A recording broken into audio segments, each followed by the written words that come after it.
청년주일 맞이해서 우리 귀한 우리 자녀들, 우리 청년들이 귀한 찬양 올려드렸는데 우리 청년들의 앞길을 축복하며 큰 박수 보내겠습니다. 축복합니다. 감사합니다. 감사합니다. 앞뒤자분들하고 우리 이렇게 인사 나눠보겠습니다. 우리는 모두 주님의 청년입니다. 인사 나눠보겠습니다. 우리는 모두 주님의 청년입니다. 뭔 청년이요, 다 늙어가지고 하지 마시고 마음만큼은 또 청년이고 힘차게 주의 군사되어 용맹스럽게 나아가는 우리 오숫교회가 되어질 수 있기를 주님의 이름으로 간절히 축복합니다. 우리 청년 주일이니까 파이팅 한번 하고 말씀 시작하도록 하겠습니다. 제가 오숫교회 그러면 정말 청년 집회인 것이라고 영상 보면은 관중석은 안 찍히니까 지금 뭐 청년 예배 드리는갑다라고 알 수 있을 만큼 힘찬 목소리로 오숫교회 그러면 파이팅 해주시는 거예요. 자, 한번 연습 한번 해볼까요? 오숫교회 파이팅! 좋습니다, 좋습니다. 이거 뭐 누가 이거 뭐 그냥 작년 예배라고 하겠어요? 뭐 청년 예배라고 하지. 다시 한번 오숫교회 파이팅! 하나님께 영광의 박수 올려드리겠습니다. 감사합니다. 감사합니다. 그렇습니다. 우리 마음만큼은 모두가 다 청년인 줄 믿습니다. 말씀 이제 시작하면서 우리 유영아 장로님, 김미희 권사님 이제 곧 있으면 아들 이제 장가를 보내십니다. 유 장로님 그렇죠? 그죠? 제가 지금 뭐 잘못 알고 말씀드리는 거 아니죠? 예. 우리 김미희 권사님도 그렇고 유영아 장로님도 그렇고 기도가 많이 되실 것 같은데 아들 뭐 이렇게 자녀를 결혼을 시키는 것은 사실은 부모가 정말 경험할 수 있는 최고의 기쁨의 순간입니다. 우리 김미희 권사 어디 계신가요? 김미희 권사님, 그죠? 왜 고개를 못 들어요? 이거 뭐 나쁜 일 한 것도 아닌데. 맞아요. 자녀 결혼을 앞두고 부모의 마음 정말 기쁠 것 같아요. 근데 또 뭐 기쁨만 있는 건 아니고 뭐 불안한 마음도 있을 거고 걱정되는 마음도 있을 거고 그냥 오만 가지의 마음들이 막 전주 비빔밥처럼 막 이제 복잡할 것 같아요. 그러면서도 주님의 은혜입니다라고 고백을 하실 것 같은데 제가 오늘 이제 말씀을 시작하면서 우리 유 장로님, 김미희 권사님 가정의 이야기 저거 막 정말 쑥스러우셔가지고 막 몸둘 바를 몰라 하심에도 불구하고 말씀을 드리는 이유가 한번 우리가 이제 생각해 보는 거예요. 부모가 경험할 수 있는 최고의 기쁨의 순간입니다. 누가 뭐라고 해도. 그런데 그 기쁨의 순간을 경험하기까지 한번 모든 우리 부모님들 한번 생각을 해보세요. 그 기쁨의 순간을 경험하기까지 어떤 나의 의도나 나의 의지나 나의 계획이 잘 이렇게 맞춰져 가지고 그 기쁨의 순간을 딱 맞이할 수 있게 되었다. 어떤 내 생각대로 1단계, 2단계, 3단계, 4단계, 5단계 딱딱딱딱딱 돼서 딱 돼가지고 이 기쁨의 순간을 맞이하게 되었다라고 말할 수 있는 부모가 이 세상에 단 한 명이라도 있을 수 있을까? 사실 정말 기쁨의 순간을 맞이하는 거는 너무 감사한데 이 기쁨의 순간을 맞이하기까지 내 역할이 얼마나 되었을까? 내가 얼마나 영향을 미쳤고 내가 얼마나 해서 이 기쁨의 순간을 맞이할까를 생각해 봤을 때 사실 그 영향력이 크지 않은 것 같아요. 뭔가 내가 딱 요렇게 계획해서 요번에는 동쪽으로 요번에는 서쪽으로 딱딱딱딱 가서 기쁨의 순간을 맞이했어. 이런 일을 경험하는 부모가 세상에 과연 어디나 얼마나 될까? 그렇게 보면 사실 여러분 사람이라는 존재, 사람이라는 인생이 참 재밌지 않나요?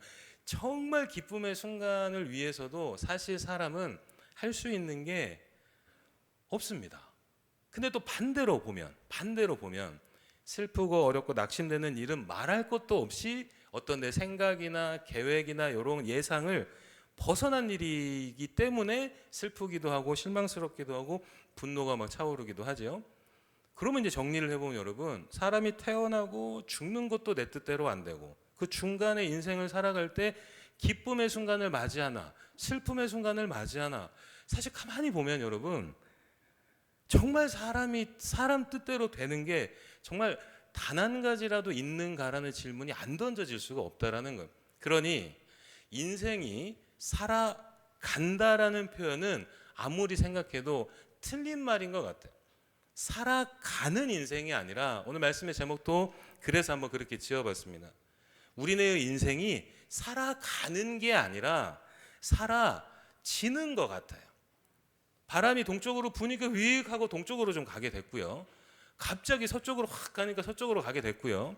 북쪽이 답인 줄 알고 갔는데 갑자기 큰 장벽이 가로막혀져 가지고 내 뜻하고는 상관없이 남쪽으로 또 돌아오게 되는 이런 것들이 사람의 인생이지 않을까 싶습니다. 그렇다면, 그게 인생이라면 내가 주체적이고 능동적으로 살아가는 게 아니라 살아지는 거라면, 만약 나를 살아지게 만드는 이가 완전하시고 완전히 선하신 분이라면 살아지는 인생이 얼마나 복된 인생일까? 나를 이끌어서 내 의지대로 내 계획대로가 하나도 되는 거 없어. 그러니 세상 사람들은 어이구 이놈의 인생하고 신세 한탄하고 오만 사람들한테 분노 원망만 하면서 이 마음에서 썩은 데가 풀풀 풍기는 인생을 산다면, 우리는, 예수를 믿는 우리는 맞아, 내 뜻대로 되어지는 게 참 없어. 이리 가면 이리 막히고 저리 가면 저리 막혔는데 알고 봤더니 그게 다 주께서 능력의 손으로 이끄셨던 것이구나 라는 걸 고백할 때 그 인생이 사라지는 인생이어서 참 감사했다라고 고백하는 인생이 될 거라는 거예요. 사랑하는 여러분, 오늘 말씀을 들어가기 앞서 대결론을 미리 말씀을 드리면, 우리는 우리의 인생에서 할 수 있는 게 없다라는 것을 인정하는 것이 하나님의 은혜를 경험하는 첫 단추인 것을 아셔야 합니다. 가장 먼저는 내 인생을 개척하는 개척자는, 항해자는 내가 아니구나를 절박하게 깨달았을 때부터 주 능력의 손이 희미하게나마 보이기 시작을 한다라는 거예요. 아, 주님으로부터 인도함을 받는 자의 삶이 진짜 복된 삶이구나. 그 복된 삶을 살아가는 이의 이야기가 오늘 사도행전 시리즈 9번째 이야기에 잘 담겨져 있습니다. 베드로와 요한의 이야기 우린 계속해서 보고 있는데요. 성전 미문에 앉아있는 안진뱅이를 일으켜 세웠습니다. 단순히 못 걷던 사람 일으켜 세웠다, 이 문제가 아닙니다. 병을 고쳤다, 이 문제가 아닙니다. 사람을 완전히 재창조를 시켜버렸습니다. 성령의 능력으로. 그랬더니 이제 바깥에 있는 사람들은 그의 삶이 바뀌었다 이런 거 몰라요. 그냥 병 고침 받았다는 것만 보이는 거야. 그러니 막 사람들이 베드로하고 요한이 신기하다라면서 몰려들었습니다. 우리 지난주에 함께 나눴던 거죠. 그랬더니 베드로와 요한이 뭐라고 했습니까? 왜 우리를 주목하냐? 우리 주목하지 마라. 우리 주목하지 마라라면서 주를 주목해야 되는데, 주를 주목하려면 어디서부터 봐줘야 되는가? 바로 나. 지금 내 안에 주를 주목하고자 하는 마음이 있는가를 먼저 보아야 된다는 걸 우린 지난주 말씀을 통해 한번 살펴보았어요. 자, 그렇게 재창조의 성령의 능력을 사도 베드로와 요한이 함께 행하고 사람들이 깜짝 놀라서만 모여들고 했더니, 좋은 것은 좋은 대로 못 보는 사람들이 등장하기 시작을 했습니다. 어떤 사람들이냐? 예수를 십자가에 못 박았던 종교 지도자들. 그 종교 지도자들이 예수를 분명히 죽였는데 또 예수 믿는다고 여기저기서 그냥 막 이렇게 하니까 아이고 저 불쌍한 것들 하면서 신경을 안 썼었어요. 근데 신경을 안 썼는데 어느 날 봤더니 사람들의 덩어리가 점점 커지기 시작을 하네. 이제 저것도 이제 한 번은 찍어 눌러야겠다라고 생각이 들었나 봐요. 그래서 그 종교 지도자들이 베드로와 요한을 공회로 부릅니다. 야, 저것도 잡아와. 단도리를 시켜야겠어. 공회로 딱 불러 세운 다음에 무시무시한 그 종교 지도자들이 딱 둘러쓴 상황에서 가운데 딱 세워놓고 종교 지도자들이 이렇게 이야기를 합니다. 사도행전 4장 18절의 말씀 함께 봉독해 봅니다. 시작.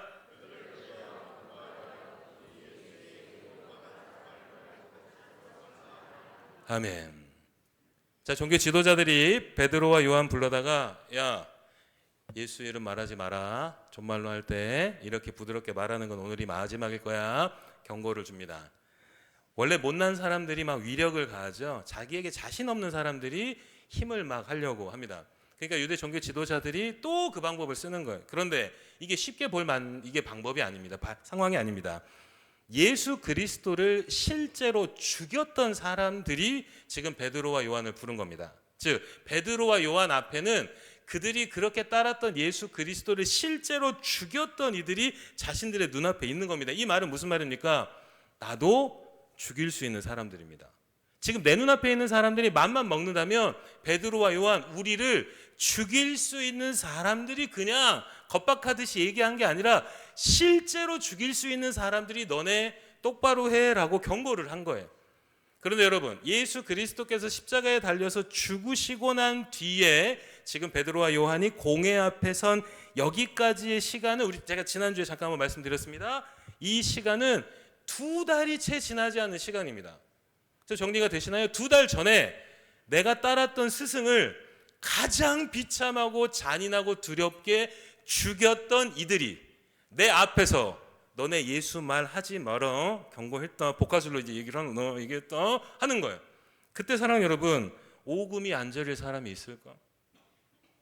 사랑하는 여러분, 우리 막 그런 거 있잖아요. 두고 봐.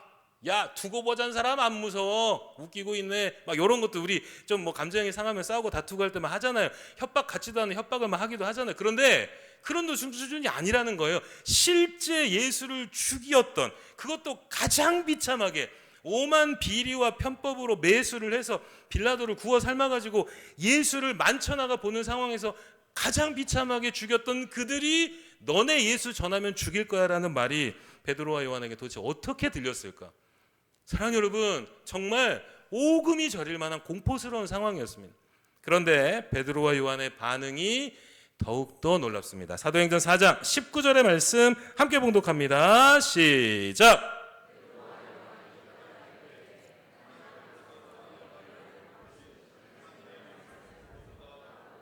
판단하라. 사랑하는 여러분, 이거는 제가 조금 이 시대에 맞게 조금 다시 해석하고 번역을 하면은 이런 겁니다. 아니 여보쇼, 지금 사과 보고 사과라고 하는데 사과 보고 수박이라고 하면 나보고 어쩌란 말이요 라고 너무 어이없이 반문을 하는 겁니다. 아니야 나는 그래도 절대 예수를 안전할 수 없어. 뭔가 막 결기를 다지고 막 다짐하고 요런 게 아니고요. 베드로와 요한 입장에서는 이해가 안 되는 겁니다. 사과 보고 사과라고 했는데 앞에서 야, 사과 보고 사과라고 하지 말고 수박이라고 해라고 하는 말을 우리가 어떻게 따를 수 있겠느냐라고 오히려 이해가 안 돼서 반문을 한다라는 거예요. 그리고 베드로와 요한의 이 반응은 정점을 찍습니다. 사도행전 4장 20절의 말씀 함께 봉독합니다. 시작! 우리는 보고 들은 것을 말하지 아니할 수 없다 하니 아멘. 베드로와 요한은요, 아니 나 그럼에도 불구하고 예수 전해야지 막 뭔가 막 다짐하고 막 어떤 고문에도 견뎌야지 이런 게 아니었습니다. 그냥 베드로와 요한은 예수 밖에 없는 채로 성령의 능력으로 그렇게 채워져 버렸습니다. 나 예수 말 해야지, 어떤 고난과 아픔에서도 난 예수 말 해야지 막 결단해서 말을 하는 게 아니라 그냥 이 안에 그들에게 흐르는 피, 이 안에 그들을 형성하는 근육, 신경, 세포 모든 게 예수가 돼버렸습니다. 그러니 예수 말하지 말한다고 하여서 그래서 두렵기는 하고 겁나기는 하지만 말이 안 나와지를 않는다는 거예요. 말이 나오면 다 예수 말이 나오는 상태가 되어버렸다는 겁니다. 사랑하는 여러분, 베드로는 또 요한은 2달 전에 어떠한 사람이었습니까? 예수님을 부인했던 사람들이었습니다. 그들 살겠다고 꽁무니를 내뺐던 사람들이었습니다. 2달 뒤에 180도가 아니라 1800도라고 표현하기도 버거울 만큼 변해버렸습니다. 그 사이에 여러분 무슨 일이 있었을까? 도대체 그 2달 사이에 사람이 변해도 유분수지 어떻게 이렇게 돼버린 걸까?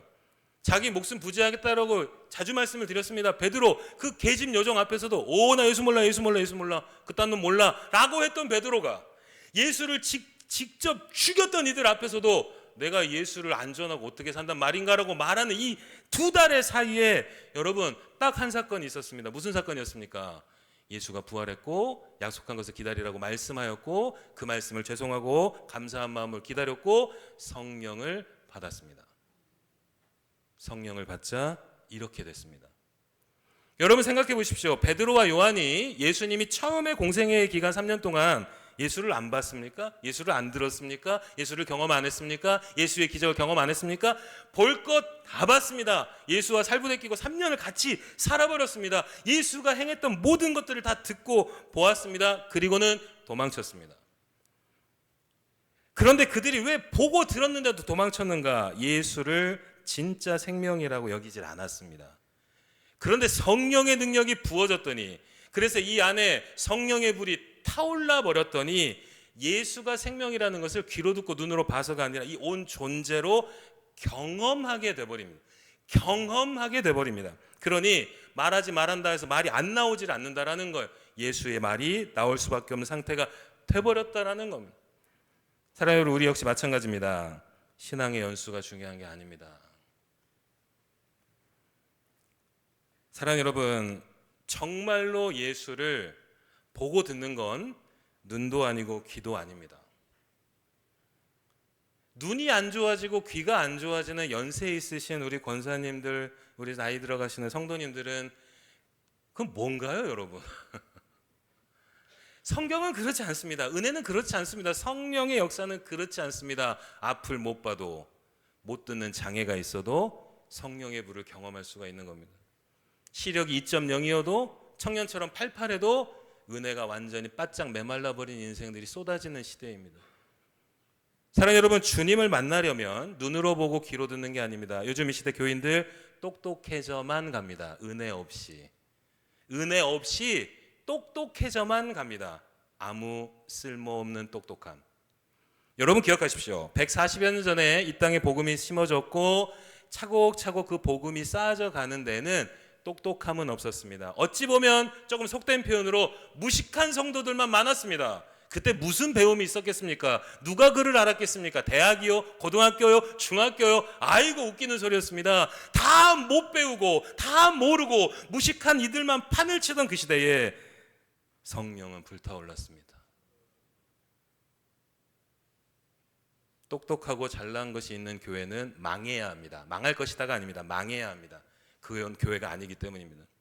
교회가 불타오르는 건 오직 성령으로만 불타오르는 겁니다. 그가 지금 어떠한 상황인가에 상관없이, 그가 가난하든 그가 지위가 없든 가진 게 없든 학력이 어쩌든 건강이 어쩌든 상관없이 그 안에 성령의 불이 있다면 그는 하나님이 가장 기뻐하시는 자가 된다는 거예요.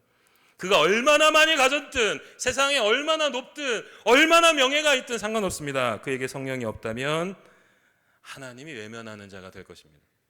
그런데 사랑하는 여러분, 점검하십시오. 여러분들의 심령에 성령의 불이 타오르고 있는가를 점검하십시오.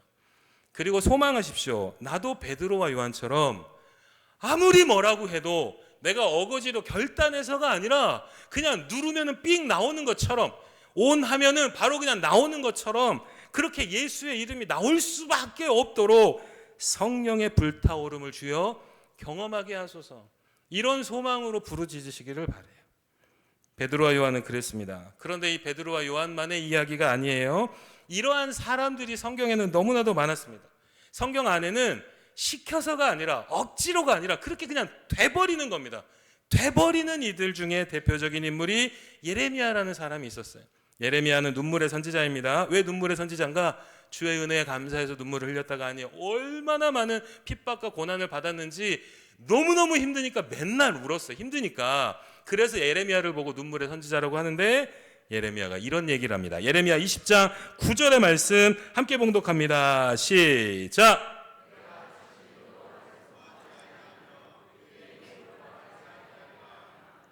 나의 마음이 불붙는 것 같아서 골수에 사무치니 답답하여 견딜 수 없나이다. 우리의 고백이 되기를 간절히 소망합니다. 여러분, 자녀들이 듣기 싫으니까 복음 안 전하시나요? 주변에 있는 사람들이 부담스러워하니까 복음 안 전하시나요? 주변 사람들이 듣고 안 듣고를 가지고 복음이 전해지냐 안 전해지냐가 결정이 되면 우리는 죽는 순간까지 단 한 명한테도 복음을 못 전할 겁니다. 여러분, 도대체 언제 주변 사람들이 나 복음 좀 듣고 싶어요, 나 예수 좀 듣고 싶어요 라고 언제, 여러분 언제 말 좀 해보셔요. 언제? 그게 내가 복음을 전하고 말고를 결정을 하는 게 아니라는 겁니다. 여기서 불타올라 버리는 겁니다. 상대방이 듣고 싶어 하냐 안 하냐가는 나는 모르겠습니다. 여기서 나와버리는 겁니다. 토에 내져버리는 겁니다. 불타오르는데, 여러분 엉덩이에 불이 붙었는데 내가 지금쯤 피해야지라고 생각해서 피하나요? 그냥 자동 반사적으로 벌떡하고 일어서서 벌떡하고 물을 찾습니다. 그렇게 복음이 전해지게 만드는 게 성령이랍니다. 그런 여러분 주변에 예수의 이름을 전하십시오. 그게 바로 내 안에 성령이 살아있다라는 것을 증거하는 겁니다. 여러분, 제가 다시 말씀드립니다. 저 목사니까 천국 가지요? 여기에 계신 분들 중에 제가 제일 높지요. 저 목사니까. 여러분, 그런 정말 속된 말 나올 것 같아서 더 이상은 못하겠습니다. 이런 말도 안 되는 소리가 어디 있습니까? 맞습니다. 목사여서가 아니에요. 내 안에 지금 무엇이 불타오르는가가 저를 설명을 하는 겁니다. 여러분들 안에 무엇이 불타오르고 있으십니까? 사랑하는 여러분, 성령의 불로 불타오르실 때에 그게 내가 지금 성령의 불을 경험하기를 원한다라는 그 마음이 뭘로 드러나는가? 입술에서 드러나는 겁니다. 성령의 역사가 입술로 온 것처럼. 그래서 힘겹지만 내뱉는 겁니다. 듣든지 안 듣든지 내뱉는 겁니다. 그래서 제발 내 입술에서 제발 세상적인 것들은 침묵이 되어지고 오직 복음만, 오직 예수의 이름만, 오직 말씀만, 오직 성령의 공능만 여기서 불타오르기를 바라는 마음으로 그렇게 행해보는 겁니다. 그렇게 성령 충만을 경험하는 겁니다. 사도 바울은 또 이렇게 얘기합니다. 고린도전서 9장 16절의 말씀도 함께 봉독합니다. 시작. 내가 복음을 전할지라도 자랑할 것이 없음은 내가 부득불할 일임이라. 만일 복음을 전하지 아니하면 내게 화가 있을 것이로다. 아멘. 여러분, 오해하지 마십시오. 전도 안 하면 벌 받는다, 이 말 아닙니다. 이 말을 하는 게 아닙니다. 바울의 그 간절함을 이렇게 표현을 하는 겁니다. 내가 복음을 전하고 교회도 많이 세우고 하니까 막 주변에 있는 사람들이 와, 바울 대단합니다라고 칭송을 하는 것 같아요. 그랬더니 바울이 얘기를 하는 겁니다. 아니. 내 공로 아니야. 내가 뭔가 막 하고 싶어서 아니야. 그게 아니야. 그렇게 돼버린 거야. 그냥 내가 막 어려운 상황 가운데서도 돌파하고 막 이겨내고 그래서 내가 뭔가 교회를 세우고 이런 게 아니야. 얘들아, 내 제자들아, 그게 아니야. 그렇게 그냥 되게 되어져 버렸어 내가. 근데 그게 뭐냐? 내 안에 있는 성령과 말씀의 능력으로 그렇게 되어져 버린 거야. 그러니 내가 공로 받을 거는 아무것도 없어. 나는 이걸 했다고 공로를 받는 게 아니야. 영광을 받는 게 아니야. 내가 이걸 안 하면 견딜 수 없는 성령의 불같은 역사가 나로 하여금 그렇게 되도록 만들어준 거야 라고 바울이 고백을 한다라는 거예요. 사랑하는 여러분, 이런 경험 한번 해보고 싶으시지 않으십니까? 우리 오숙교회가 이런 경험들을 다 하시는 믿음의 식구들이 되기를 간절히 축원합니다. 그 전에 이런 경험을 사모하시는 모든 분들이 되기를 바라요. 이런 경험을 사모하셔야 이런 경험이 뒤따라오는 겁니다. 나 이런 경험 좀 해보고 싶다. 교회 다녔는데 수십 년 다녔는데 직분도 받았는데 내가 경험한 예수는 뭘까? 부자 되게 해주는 거, 건강하게 해주는 거, 그것도 중요하죠 여러분. 근데 정말 본질적으로 예수로만 할 수 있는 경험, 예수를 전하지 않으면 살 수가 없는 이 경험, 말씀대로 살지 않으면 두드러기가 나는 이 경험, 이 경험 한번 해보고 싶다라는 사모함이 있다라면 그 경험을 하게 되어집니다. 사랑하는 여러분, 믿음은 다른 것이 아닙니다. 우리가 예수께 매여있는 인생임을 빨리 깨닫는 것, 그게 바로 믿음입니다. 사랑하는 여러분, 한 가지 여쭤보겠습니다. 우리 모두 다 지금 예수 그리스도에게 매여있는 인생이라는 것을 인정하십니까? 사랑하는 여러분, 오직 주의 사랑에 매여, 주님에 매여있는 이들입니다. 우리는. 그 말은 무슨 말입니까? 말씀에서 벗어나서, 성령의 능력에서 벗어나서 그렇게 살 수 없는 인생들입니다. 주님께 기쁨되지 않는 방법으로, 주님께서 원하시지 않는 방법으로는 길이 없는 인생이라 이겁니다. 우리가 예수께 매여 있음을 빨리 인정을 해야 그 길이 고단하고 외롭고 서러운 길이라 할지라도 그 길을 걸으며 기뻐할 수 있는 이유가 거기 있다라는 겁니다. 그래, 맞아, 내가 예수께 지금 매여 있는 인생이지. 주께서 내어주신 길이 아니면 나는 갈 수 있는 길이 없는 인생이지. 잠깐은 이 길이 괜찮아 보이지만 결국에는 패망할 길임을 깨닫고, 이 길이 조금 자갈밭인 것 같고 불편한 것 같아도 그래, 이 길을 걸을 때 예수의 길이지 생명의 길이지라고 깨달으며 나아가는 건 우리가 예수께 매여 있다라는 것을 인정할 때입니다. 그러니 마귀 권세들, 사탄들이 유혹할 때는 어떤 것으로 유혹할까요? 아니야. 야, 예수께로부터 구원은 받았지만 너에게는 여러 개의 길이 있어. 야, 너는 돈 버는 길도 있고 유명한 길도 있고, 야, 요런 길이 있어야 자녀도 키우고 요런 것도 있어야 너도 좀 가오도 잡고 살지.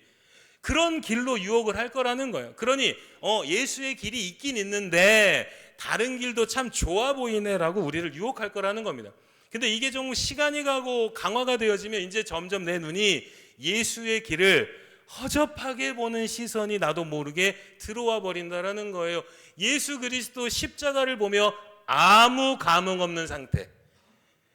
근데 나는 천국은 가고 싶은 이 말이 안 되는 상태의 신앙이 여러분 그렇게 만들어진다라는 거예요. 십자가를 보고 아무 감흥은 없는데 천국은 가고 싶다라고 하는 정리가 안 되는 상태. 이것을 잡는 건 뭐냐? 아, 내가 예수께 매여 있는 인생이지. 주가 내주신 길이 아니라면 나에게는 길이 없는 거지. 맞네. 이렇게 생각하고 돌아설 때 내가 걷는 길이 생명의 길이 된다라는 거예요. 사랑하는 여러분, 예수께 매여 있는 인생이 됐을 땐 그 길의 끝은 오직 최후의 승리뿐입니다. 그래서 로마서 8장 28절이 이렇게 이야기하고 있습니다. 함께 봉독합니다. 시작!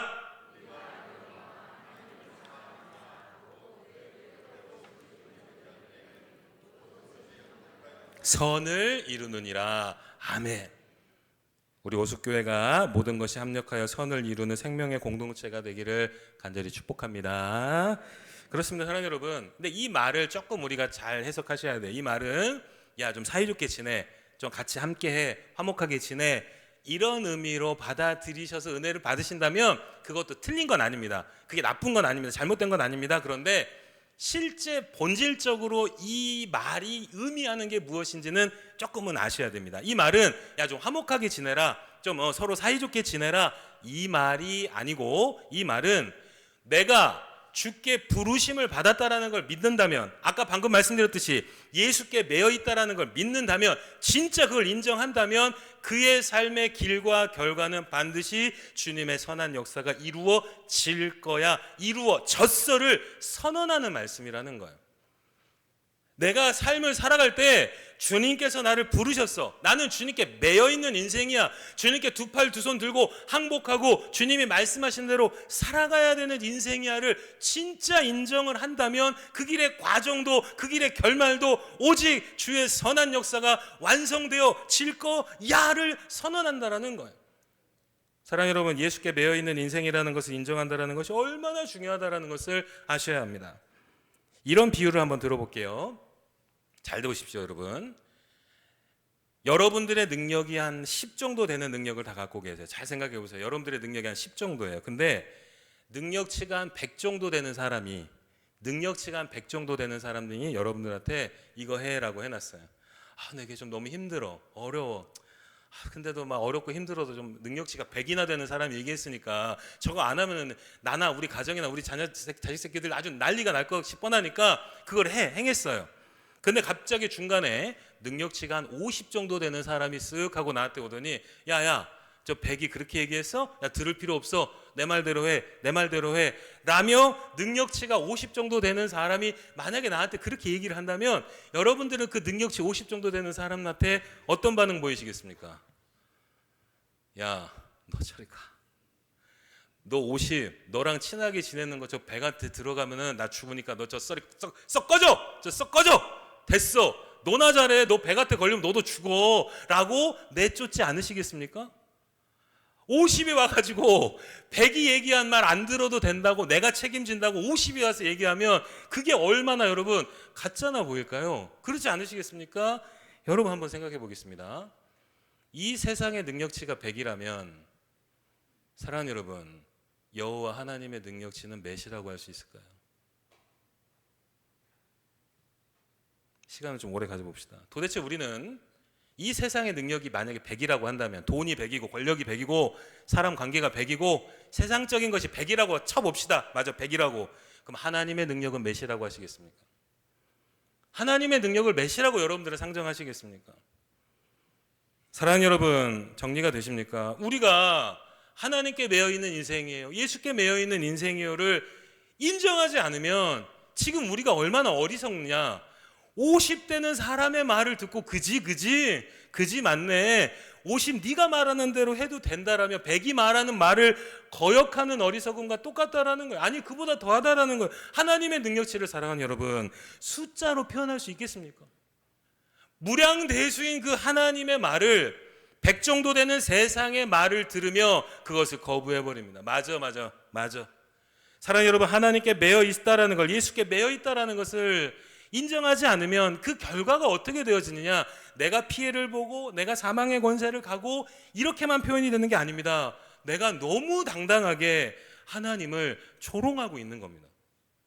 무량대수인 하나님의 말씀을 100 정도 되는 능력치의 세상의 말을 앞장세우며 하나님의 말을 뒷전으로 하고 별것 아닌 것처럼 취급해버리고 그렇게 되어버리며 하나님의 이름을 너무나도 경홀히 여기게 된다라는 거예요.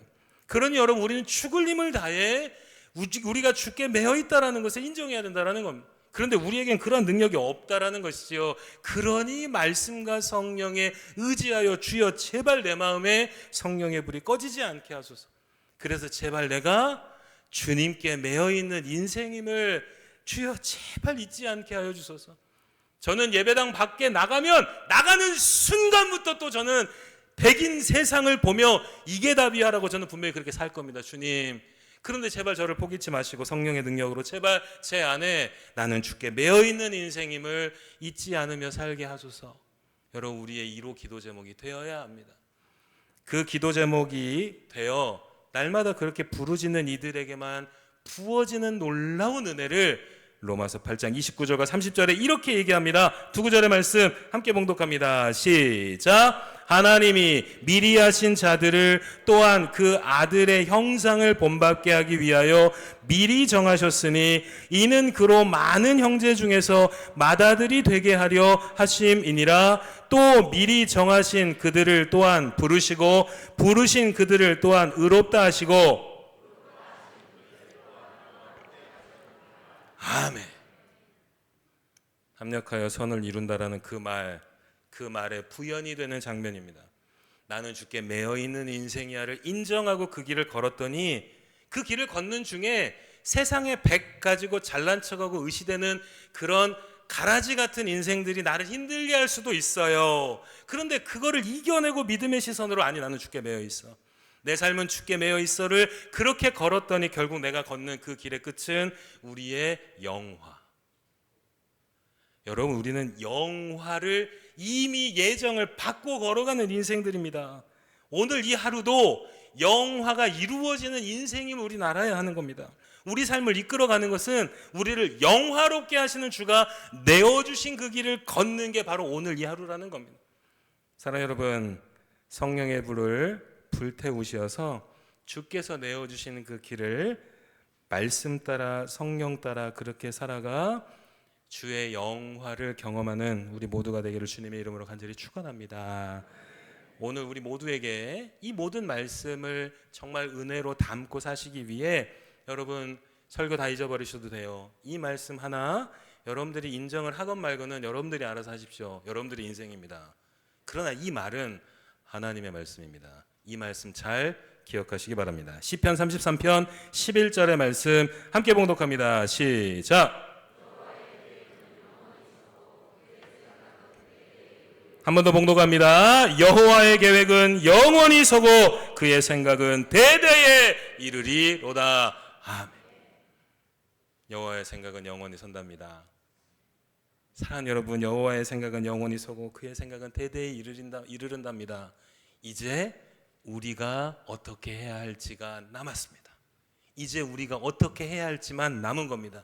이제 우리가 이 영원히 서고 대대에 이르르는 주님의 뜻에 매여 있음을 인정하고 나는 주의 뜻대로 살지 않으면 내가 어디를 가도 나는 막힐 것이요 어디로 가도 나는 꼬일 것이요를 인정하며 지금 잠깐 잘 풀리는 인생 가지고 현혹되지 말고 지금 잠깐 고단한 인생이라 하여서 예수의 길을 포기하지 말고 우리를 영화롭게 하여 주시려고 내어주신 주님의 길을 믿음으로 걸어가는 우리 모두가 되어줄 수 있기를 주님의 이름으로 간절히 축원합니다. 우리 말씀의 은혜를 기억하며 제가 요즘에 너무나도 은혜 받는 찬양입니다. 우리 청년들하고 함께 찬양할 건데요, 사랑하는 여러분, 찬양을 부르실 때 이 가사로 하나님이 나에게 말씀하신다라는 생각으로 이 찬양 함께하면 좋겠어요. 담대하라라는 찬양입니다. 사랑 여러분, 우리에게 지금 필요한 건 담대함입니다. 세상이 주는 담대함 아닙니다. 언제든지 꺼져버리고 썩어질 그 담대함이 아니라 우리를 영화롭게 하여 주실, 이미 그렇게 하시고 계시는 하나님의 이름으로 우리는 담대해져야 합니다. 그 마음 담아 우리 간절하게 찬양하며 주여 말씀과 성령으로 충만케 하시사 진정한 담대함을 이루게 하소서. 간절히 바라는 마음으로 함께 찬양하며 나아갑니다.